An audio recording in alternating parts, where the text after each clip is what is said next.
What are you doing? You're a terrible daughter-in-law. I had just thrown out the expensive dress my husband sent for our daughter's school entrance ceremony. My mother-in-law glared at me and raised her voice. Is this why? I showed her something that was in the dress.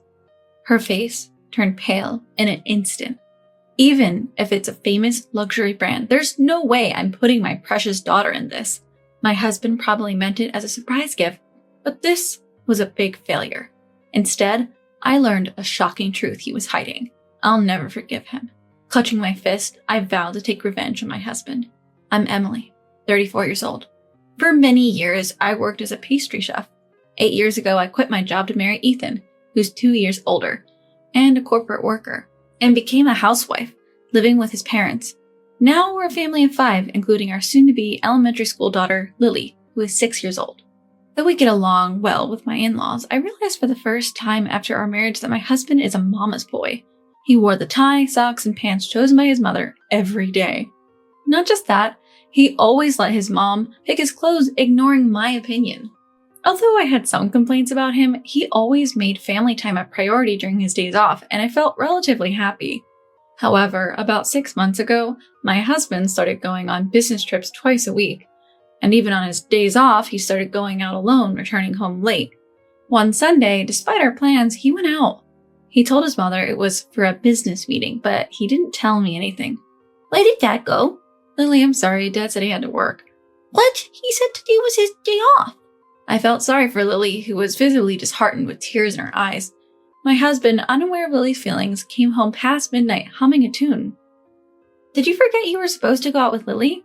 She was really sad, you know. Then why didn't you take her somewhere? I had a work thing. It can't be helped. He yelled back, his face turning bright red. He's the type to keep harping on something once he gets angry, so I had no choice but to swallow my words and endure it. Not only that, but as the day for our daughter to start elementary school approached, he showed no interest whatsoever. Hey Dad, I want to wear a pink dress for the entrance ceremony. Okay.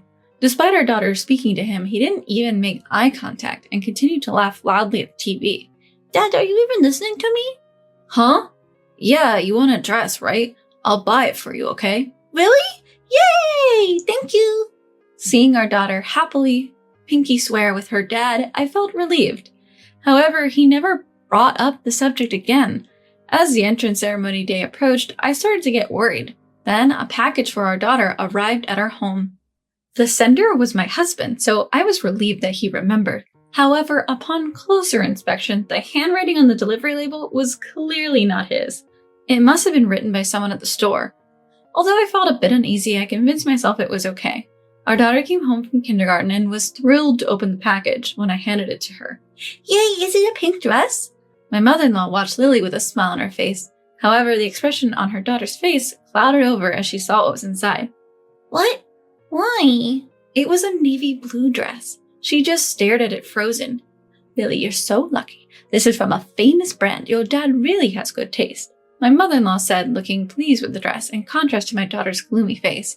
When I took the dress out of the box, the price tag was still attached. $1,500. Even though it was supposed to be a gift. That's just unthinkable, even for a gift for our daughter. He promised to buy me a pink dress, our daughter said, clearly disappointed in the gift from her dad, her face on the verge of tears. Lily, this dress might not be pink, but it's very cute. Just then a piece of paper fluttered down from the dress. I spotted a note addressed to Emily. My heart racing, I quickly picked it up. When I discreetly read the contents to my dismay, it was a letter from my husband, Ethan's mistress. Congratulations on your enrollment.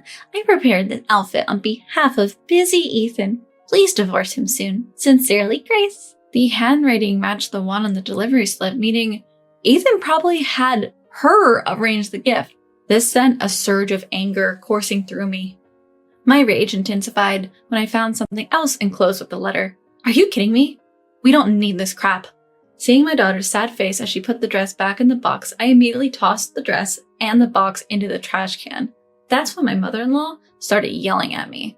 What are you doing? You're such a terrible daughter-in-law. As mother-in-law glared at me with a menacing look, I couldn't stay silent. Mother-in-law, how about this? I showed the irate mother-in-law the letter from Ethan's mistress, and her face went pale. What is this? What has Ethan done? Mother-in-law was at a loss for words and sank to the floor. No wonder, as she had been shown something shocking. Mother-in-law, are you okay? Yes, I'm sorry, Emily. Her shoulders shaking, mother-in-law was visibly distressed and her eyes filled with tears. I'm never forgiving Ethan. I resolved to take revenge on my husband. That night, after confirming that both my daughter and husband were asleep, I tried to look at Ethan's locked phone for evidence of his affair. He's so naive, thinking a locked phone will keep him safe. Gently moving my snoring husband's arm, I used his fingerprint to unlock the phone. When I opened the contacts, I quickly found Grace, thanks to her having written her name in the letter. The phone was filled with couple pictures and WhatsApp messages between Ethan and Grace. First, I transferred all the images to my computer. Then, I set up my computer to monitor their future WhatsApp conversations. You better brace yourself. Finally, I was able to get some sleep. The next day, after Ethan went to work, mother-in-law readily agreed when I consulted her about a plan. We decided to execute the plan on mother-in-law's birthday, which was 5 days away.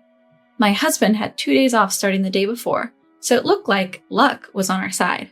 He had no idea I had seen his messages with the other woman. I chose not to confront him just yet. You can have your fun now, but it won't last long. I bought the pink dress my daughter Lily had been wanting and told her, "It's a gift from Dad." She was ecstatic, twirling in her new dress and saying, "I look like a princess." It put a big smile on my face. The day before D-Day. My husband seemed preoccupied with his phone all morning, hardly listening when I spoke to him. "Ethan, staring at your phone all the time will tire your eyes." Mother-in-law snatched the phone out of his hand in a flash, leaving him panicking. "Wait, Mom, I might get a call from work. Give it back." "Nope, I'm keeping it until my birthday. Don't worry, I'll give it back if it rings." "Oh, man." Mother-in-law winked at me while patting the grumbling Ethan on the head. "How about it, Ethan? Will you run an errand with me?" "I'd really like to take it easy on my day off," he mumbled in response, but ended up going out with mother-in-law anyway. During that time, I impersonated my husband and sent a specific message from his computer. Once I confirmed the reply, I immediately deleted the exchange. All right, everything's set. Just waiting for the main event now. The next day finally arrived. Mother-in-law's birthday. The lively party kicked off, and as I lit the candles on the cake, Ethan started singing "Happy Birthday" while clapping. Both mother-in-law and Lily looked delighted. Just as we were enjoying a pleasant meal, the doorbell rang. I quickly went to answer it. When I opened the door, the person standing there grinned smugly without any hint of surprise. "We have a guest." "Who?" Seeing the person I brought into the living room, Ethan was visibly shaken. "Grace, what are you doing here?" I can understand why my husband is shocked. The last person he'd expect to see here, his mistress, is standing right in front of him. "Ethan, you look so good, hee hee." I mean, sweating profusely, my husband watched as she boldly handed gifts to my father-in-law and mother-in-law. "Father, Mother, and Emily, nice to meet you all." "Oh, you must be Lily, pleasure to meet you." She extended her hand to our daughter, Lily, who stared back at her with a puzzled look. "Excuse my asking, but what's your relationship with Ethan?" "Oh, I'm Ethan's—" "She's my subordinate." My husband interrupted, raising his voice to cut her off. That's when my father-in-law cleverly took Lily outside. Once he sent Lily away, my husband was visibly restless, still staring at his mistress. "Why are you so jittery? She's someone you work with, right?" "Yeah, but why are you here?" "What? You're the one who invited me." She pulled out her phone and displayed a WhatsApp message in front of him. "What? I didn't send the message." "What does this mean?" You see, on the day my mother-in-law took my husband away, I impersonated him and sent a fake message to his mistress saying, "I want to introduce you to my parents on my mom's birthday." After confirming her reply, "I'm happy, looking forward to it," I immediately deleted the messages. "I called both of you here because we need to talk." "What are you thinking? Do you want to ruin Mom's birthday?" "Be quiet, I approved it, so no complaints." Both my husband and his mistress froze when they heard my mother-in-law's words. I then showed them a printout of their WhatsApp conversation. "You said you were on a business trip that day, right? Then why were you at her house?" I was getting her help with some paperwork. What's the big idea?" I almost laughed at my husband's desperate excuse. "Look closely here. It says, it's fine to stay over as long as you tell Emily it's a business trip. You sent this, didn't you?" "Ugh, stop being so nosy, snooping through my WhatsApp. You're the worst." When my husband was unable to argue with me and was as upset as he could be, I slammed a two-shot photo of him and his unfaithful partner on the table. It was a picture of them hugging each other without a stitch of clothing on. Whoa, no need to go this far. Scrambling to hide the photo, he's flustered. Meanwhile, his mistress smirks at me. I ignore her and continue. That's not all. I show him a letter from his mistress included with a dress meant for our daughter's school celebration. His face turns pale almost instantly. So what? It's just an affair. You even involved Grace. You're insane. Looking at my unapologetic husband, my anger turns to disbelief. Oh, really? Then what is this? I reveal the ultrasound image of a baby included with her letter. He stares at it and sighs deeply. So, you did send a message saying, I'll divorce Emily and let's raise a child together, didn't you? He looks down, speechless. Grace, his mistress, can't help but chuckle at his silence. How many months pregnant are you, Grace? Huh? Oh, 5 months. That's odd. The date on the ultrasound is over a year ago. If it were true, the baby would be crawling by now. What do you mean? My husband looks at Grace, bewildered. She glares at me, biting her lip. So, Grace, were you lying about being pregnant? It's your fault, Ethan. You said you'd divorce Emily, but you haven't. Crying, she lashes out at him, but for some reason he grins contemptuously. So you're not pregnant. Ah, what a relief. We're done, Grace. What? You promised to divorce Emily and marry me. Did I? Well, I can't trust you anymore after this lie. Are you going to make me the bad guy here? Don't mess with me. My husband dodges her attempt to grab him and hides behind my mother-in-law. Thinking this man is my husband makes me feel pathetic. Emily is the only one for me. Now that I know Grace was lying about the pregnancy, let's continue living happily like before. What are you talking about? That's just not going to happen. Here, sign this. I was so over it. I didn't even have the energy to be angry anymore. I handed my husband the already filled out divorce papers. No, Mom, help me out here. Emily just doesn't get it.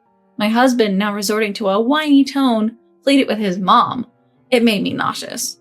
Ethan, enough is enough. You're a grown man clinging to your mother. It's shameful. But Mom's always on my side, right? No. Where do you see a mother defending her cheating son? Sign these papers now. Hurry up. Cornered by mother-in-law, Ethan, the mama's boy, reluctantly signed the divorce papers. There, happy now, he said, pouting. Just signing isn't the end of it. I'm seeking $20,000 in settlement money and $500 monthly child support from you in the divorce. What? I can't afford that. There's no way I can pay. Can't you cut me some slack? My husband flailed his arms and legs like a child having a tantrum. We dragged him out of the house with a little help from mother-in-law. The next day, I filed the divorce papers in court. I'm seeking settlement money and child support from my husband and $15,000 from his affair partner. Turns out, Ethan got disowned by mother-in-law and lost his home. He's now doing grueling manual labor just to get by. His affair partner had to borrow money from a shady loan shark to pay me, and now works as a nightclub hostess to pay off her growing debt. Meanwhile, I continued to live in Ethan's family home at the strong urging of my daughter and mother-in-law. At Lily's entrance ceremony, father-in-law, mother-in-law, and I were in attendance. My daughter, wearing a pink dress, looked very happy. I am now working as a pastry chef, living each day fully despite the hustle and bustle. I'll continue to balance both work and family, doing my best for everyone.